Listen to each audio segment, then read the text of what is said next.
ओम, क्या कुछ जानकारी निकलकर सामने आ रही है इस फर्जीवाड़े को लेकर?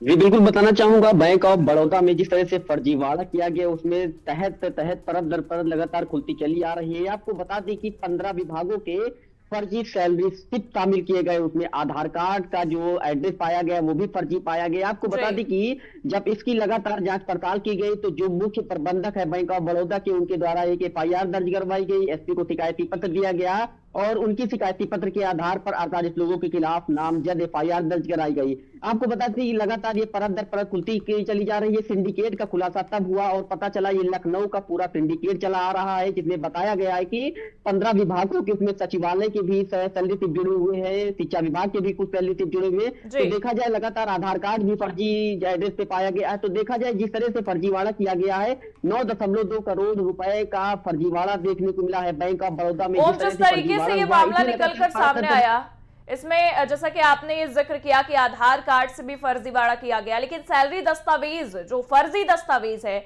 उसे लगाकर भी लोन लिया गया था। तो इसको लेकर क्या कुछ जानकारी निकलकर सामने आ रही है? मुख्य प्रबंधक का क्या कहना है इस मामले पर?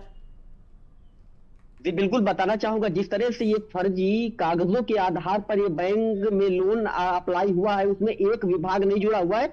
15 विभागों के सैलरी स्लिप लगाए गए, उसमें सचिवालय की भी सैलरी स्लिप लगाई गई है, शिक्षा विभाग के भी कुछ लोग उसमें जुड़े हुए हैं। तो देखा जाए जिस तरह से ये फर्जीवाड़ा देखने को मिला है बैंक ऑफ बड़ौदा में, एक बड़ा वो है। और मुख्य प्रबंधक लगातार एसपी से मुलाकात कर रहे हैं और एसपी जो डॉक्टर जसवीर सिंह हैं पूरे मामले की तह तक जाने की प्रयास कर रहे हैं। आखिर इसमें किन लोगों का हाथ है और अंदर तक जाने की कोशिश कर रहे हैं, आखिर किनके द्वारा ये सिंडिकेट चलाया जा रहा है। सबसे बड़ी चीज है लखनऊ में खाता खुलवाया गया और रायबरेली ट्रेडर्स और आदर्श ट्रेडर्स के नाम से ये खाता खुलवाए गए। उन्हीं खातों के आधार पर ये लोन का फर्जीवाड़ा सामने देखने को मिला है।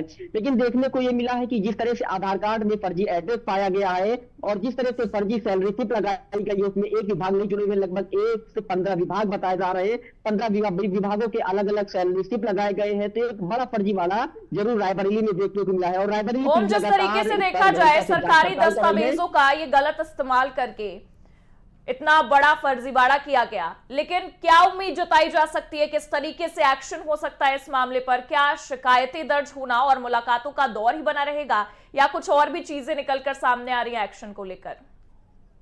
जी बिल्कुल बताना चाहूंगा प्रगति। जिस तरह से देखा जाए एक आम आदमी अगर लोन की अप्लाई करता है तो उसके कई सारे दस्तावेज खंगाले जाते हैं, उनके घर जाया जाता है और काफी सारी चीजों का नियमानुसार कार्यवाही की जाती है, जांच पड़ताल की जाती है। लेकिन आप देख सकते हैं किस तरह से करोड़ों का लोन आसानी से पास कर दिया गया है। ये एक बड़ा सवाल है।